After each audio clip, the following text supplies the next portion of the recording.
Hello guys, kumusta kayo? Especially yung mga future electrical engineers natin dyan. Palapit na naman yung REE. So, kailangan yung masipagan pa sa pagre-review. So, for this video, mag-solve ulit tayo ng past board exam question. In this subject, ESAS muna.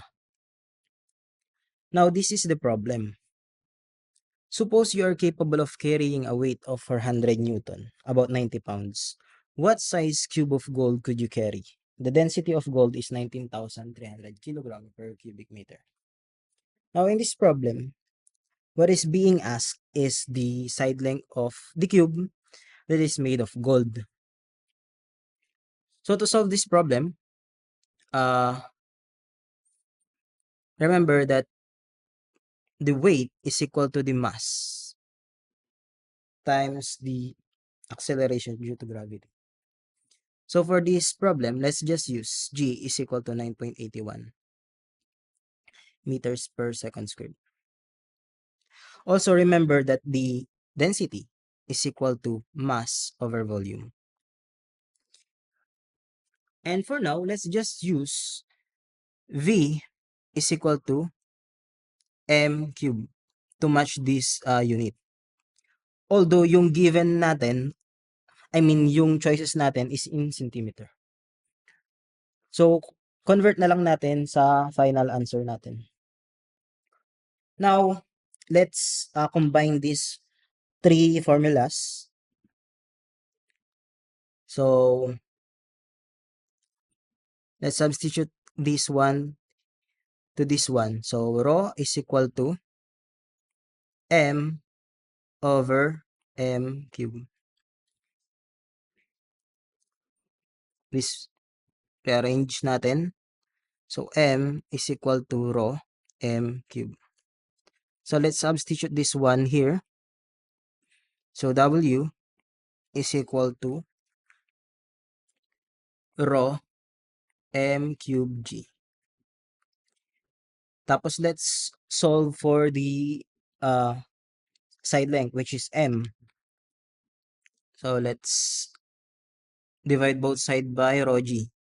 So, m cube is equal to W over rho G. Tapos, take the cube root of both sides. So, m is equal to cube root of W over rho G.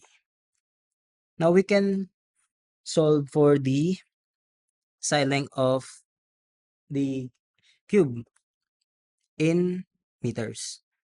M is equal to cube root of W is 400 newtons. The density is 19,300. Tapos, G is 9.81. This is equal to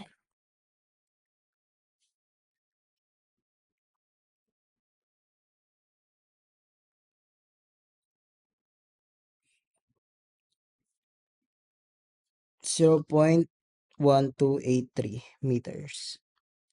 Now, since the choices is in centimeter, let's convert this one in centimeter. So 0.283 meters times 100 centimeter over 1 meter. Remember that 1 meter is equal to 100 centimeter. So simply, just multiply the 0.1283 times to 100. This is 12.83 centimeters. So in the choices, yung pinakamalapit is letter A, 13 centimeters.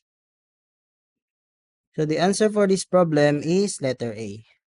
So that's all for this video, guys. Thank you for watching, and please help my channel grow by subscribing.